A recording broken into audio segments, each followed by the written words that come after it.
क्या आपने कभी सोचा है कि रूस जैसे विशाल देश में, जो कभी सोवियत संघ था और जहां धर्म को लंबे समय तक दबाया गया था, आज लोग हिंदू धर्म की ओर क्यों आकर्षित हो रहे हैं?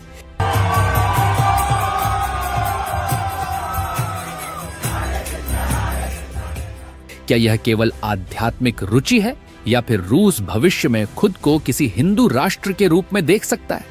आइए आज हम इस सवाल का गहराई से विश्लेषण करते हैं। रूस के इतिहास को देखें तो पता चलता है कि सोवियत संघ के दौर में लोगों से कहा गया था कि धर्म केवल भ्रम है। ईसाई धर्म, इस्लाम और अन्य आध्यात्मिक परंपराओं को दबाया गया। चर्च, मस्जिद और मंदिर बंद कर दिए गए। लोग केवल विज्ञान और तर्क की ओर मोड़ दिए गए। लेकिन 1991 में सोवियत संघ टूट गया और अचानक लोगों के सामने एक वैचारिक शून्यता खड़ी हो गई। सवाल उठे, हम कौन हैं? जीवन का उद्देश्य क्या है? और हमारी आत्मा के लिए मार्ग क्या है? लेकिन यह शून्यता केवल व्यक्तिगत मानसिकता तक सीमित नहीं थी। सोवियत शासन ने लगभग 7 दशकों तक धार्मिक और आध्यात्मिक जीवन को प्रतिबंधित किया। स्कूलों में बच्चों को धर्म के बजाय केवल भौतिक विज्ञान पढ़ाया जाता था। माता पिता अपने बच्चों को भी धार्मिक विश्वास रखने से डराते थे। इससे पूरे समाज में एक तरह की आध्यात्मिक रिक्तता और मानसिक असंतोष पैदा हुआ। लोग महसूस करने लगे कि केवल भौतिक वस्तुएं और तकनीकी उन्नति जीवन का उद्देश्य नहीं है। विभिन्न सर्वेक्षणों और शोधों से पता चला कि 1980 के दशक के अंत में रूस में युवा और बुद्धिजीवी वर्ग जीवन के उद्देश्य और अर्थ को लेकर सबसे अधिक असंतुष्ट था। उन्होंने महसूस किया कि केवल राजनीतिक विचारधारा और सामूहिक समाजशास्त्र उन्हें वास्तविक शांति नहीं दे सकते। लोग आध्यात्मिक अनुभव की तलाश में बाहर देखने लगे। 1991 के बाद राजनीतिक और आर्थिक बदलाव ने इस शून्यता को और बढ़ा दिया। अचानक लोगों को स्वतंत्रता मिली, लेकिन साथ ही उनकी पुरानी संरचनाएं और सुरक्षा भी टूट गई। बेरोजगारी, अस्थिर अर्थव्यवस्था और सामाजिक अनिश्चितता ने उन्हें मानसिक और आध्यात्मिक संकट में डाल दिया। यही समय था जब हिंदू धर्म और भारतीय दर्शन ने रूस में अपनी जगह बनाई। रूसियों ने देखा कि हिंदू धर्म केवल पूजा पाठ या धार्मिक नियमों तक सीमित नहीं है। ये जीवन का दर्शन है जो ध्यान, योग, आंतरिक शांति और आत्मा की खोज पर आधारित है।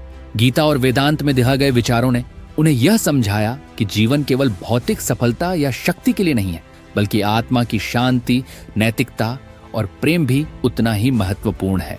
योग और ध्यान जैसे अभ्यास रूस में तेजी से लोकप्रिय हुए। मॉस्को और सेंट पीटर्सबर्ग जैसे शहरों में योग केंद्र, ध्यान केंद्र और भारतीय सांस्कृतिक संस्थान खुले। लोग खुद को मानसिक और भावनात्मक रूप से संतुलित करने के लिए इन प्रथाओं को अपनाने लगे।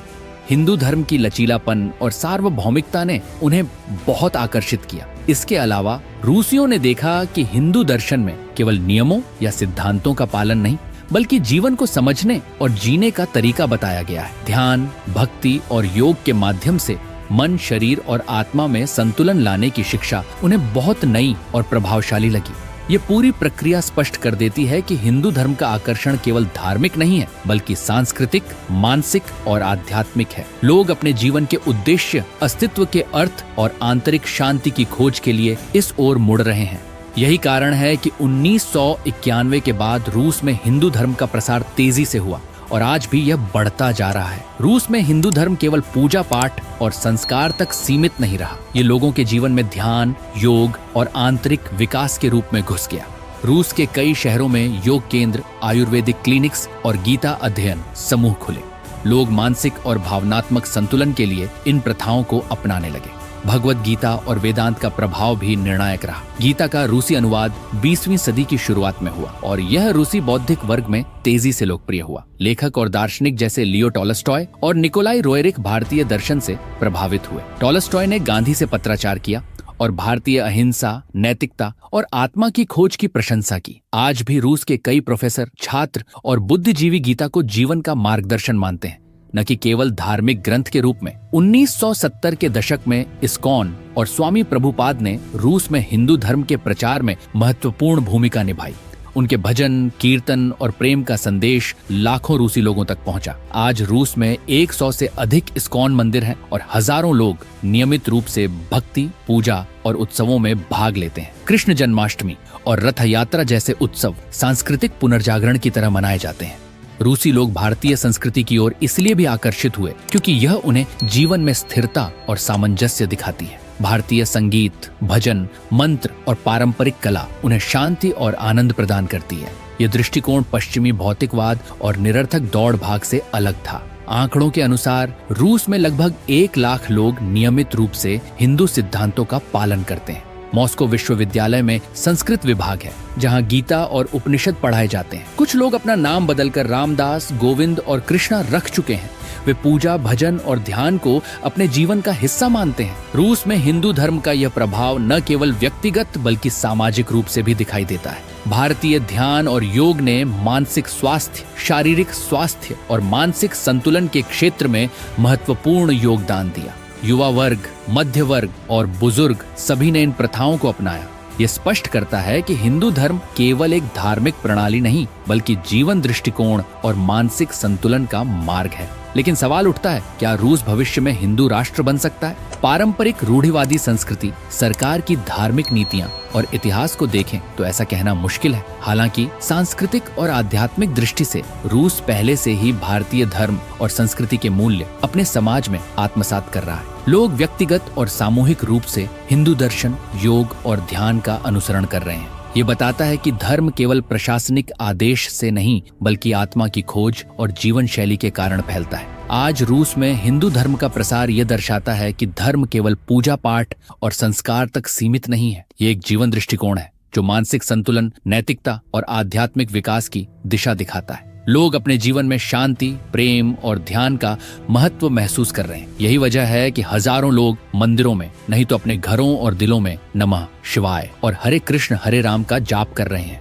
इस कहानी से हमें यह भी सीखने को मिलता है कि धर्म और संस्कृति केवल राजनीतिक या ऐतिहासिक घटनाओं का परिणाम नहीं है। ये मानव चेतना की खोज और आंतरिक संतुलन का प्रतिबिंब है। रूस के उदाहरण से यह स्पष्ट है कि हिंदू धर्म और भारतीय दर्शन आज भी दुनिया को प्रभावित कर सकते हैं, चाहे वह किसी राजनीतिक सीमा के भीतर हो या नहीं। भारत के लिए इसका अर्थ यह है कि हमारी संस्कृति और दर्शन आज भी अंतर्राष्ट्रीय स्तर पर प्रभावशाली है। गीता, उपनिषद और योग केवल भारतीय नहीं है बल्कि ये मानवता के लिए सार्वभौमिक मार्गदर्शन है।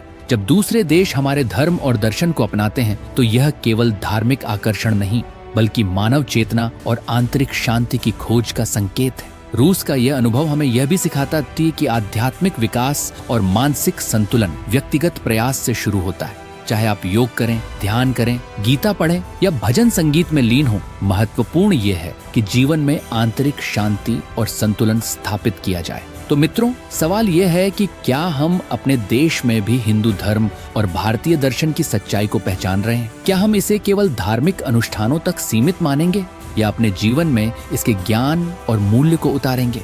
अगर आपको यह विषय रोचक और ज्ञानवर्धक लगा हो तो कृपया वीडियो को लाइक करें, अपने दोस्तों के साथ शेयर करें और चैनल को सब्सक्राइब करना न भूलें। इस तरह आप न केवल अपने जीवन में ज्ञान ला सकते हैं बल्कि दूसरों को भी इसके महत्व से अवगत करा सकते हैं। हम फिर मिलेंगे अगले वीडियो में। तब तक के लिए जय हिंद, जय संस्कृति, वंदे मातरम। दोस्तों, आपकी स्क्रीन पर 2 और वीडियो दिखाई दे रहे हैं। उन्हें देखने के लिए वीडियो पर क्लिक करें।